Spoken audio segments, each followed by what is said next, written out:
څنګه کولی شو چې د کرکټ ویډیو ایډیټ کړو؟ لکه څرنګه چې تاسو ما سره دغه ویډیوګانې کتلی شئ چې په دې کې تاسو یو ساده ویډیو کتلی شئ او بله ډېره ښایسته ډیزاینداره کومه چې ایډیټ شوې ویډیو ده په تور رنګ کې کتلی شئ. نو څنګه کولی شو چې دغه رقم ته ویډیو ایډیټ کړو، هغه هم بالکل فري. نو په دغه ویډیو کې درته ټوله طریقه ښایم. د ویډیو شروع کول نه مخکې یوه کوچنۍ غوندې غوښتنه ده، نو کوم که چېرته زموږ چینل ټیک کامرس سکلز کې نوي یاست نو زموږ چینل درسره سبسکرایب کړئ او د بیل ایکن دڼې درسره کېږئ تر څو هره نوې ویډیو تر تاسو پورې په ټایم در ورسیږي. راځئ نو ټوله طریقه درته په ویډیو کې ښایم. راځئ د ویډیو په طرف هغې لپاره به ولاړ شئ الرټ موشن ته. چې کله الرټ موشن ته راغلی دلته به لږ انتظار ورته وکړئ تر څو ستاسو را الرټ موشن راخلاص شي. چې کله درسره راخلاص شو، را به شئ په جمع ایکن باندې به ورته کلیک کړئ. دلته به د خپل ویډیو سایز انتخاب کړئ. دلته به راشئ په کریټ پروجیکټ باندې کلیک کړئ. دلته به راشئ په جمع ایکن باندې به کلیک کړئ او دلته به میډیا ته راشئ. دغه دویم نمبر ته چې کله دلته راغلی، دلته به خپل ویډیو او یا هغه راواخلئ. دلته به هغه ویډیو انتخاب کړو کومه چې غواړئ تاسو ایډیټ ورکړئ. مثلا زه دغه کرکټ ویډیو ته انتخابوم، ځکه دغه کرکټ لپاره دی دغه ایډیټ. نو دلته به بیا راشئ په دغه جمع ایکن باندې به ورته کلیک کړئ. دلته به راشئ په دغه شیپ باندې به ورته کلیک کړئ. دا ګورئ په دې باندې کلیک کړئ. په دې باندې چې کله کلیک کړه، را به شئ پاس په 3 ډاټ باندې کلیک کړئ او دلته به راشئ په د فایل کمپوزیشن آریا په دې باندې کلیک کړئ. دلته به راشئ کلر فایل ته، دلته به سپین رنګ ورته انتخاب کړئ. بیرته به بایک راشئ. چې کله بایک راغلی، دلته به راشئ افیکټ باندې. دا افیکټ بار ته راغلی، اډ افیکټ باندې به کلیک کړئ. پاس سرچ ته به راشئ او دلته به ورته ولیکئ کافي بیک ګراوند به ورته ولیکئ. COP ولیکئ، خپله درته راځي. دا اولنی نمبر ګورئ، دغه به ورته انتخاب کړئ.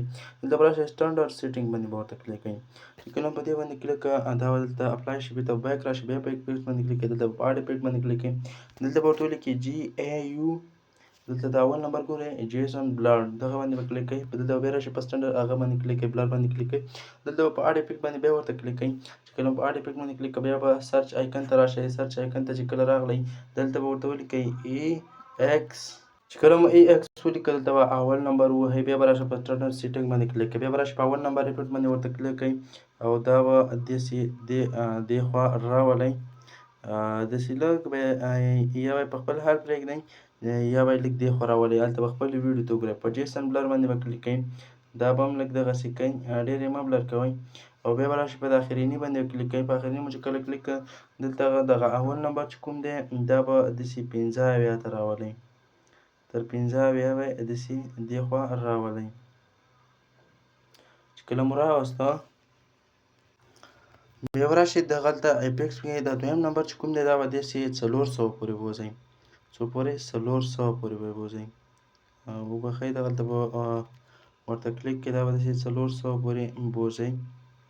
چې کله مو بوتله، اوس به بیک راشئ. چې کله بیک راغلی، دلته به بیا انسټالیټ او بیک راشئ. دلته به بیا په جمع ایکن باندې کلیک کړئ او دلته به دغه شیپ ګورئ، په دې باندې کلیک کړئ او دلته به بیا هم دغه رقم ته اوس تاسو راشئ. بیا به راشئ په فایل کمپوزیشن آریا باندې کلیک کړئ. دلته به بیا کلر فایل ته راشئ او دلته به دا سپین رنګ ورته انتخاب کړئ. بیرته به بیک راشئ. بیا چې کله بیک راغلی، دلته به راشئ په بلینډ آپشن باندې به کلیک کړئ. چې کله په بلینډ باندې کلیک کړه، دلته به راشئ د ډارکن چې کوم لیکلی په دې باندې کلیک کړئ. دلته په اول نمبر باندې کلیک کړئ. بیا به بیرته بیک راشئ او دلته به راشئ په هغه دویم نمبر باندې به کلیک کړئ. بیا به بلینډ ته راشئ او دلته به ډیفرنس ورته انتخاب کړئ. دلته په دریم نمبر باندې ورته کلیک کړئ. چې کله مو کلیک کړه، اوس دا ګورئ موږ سره دا ویډیو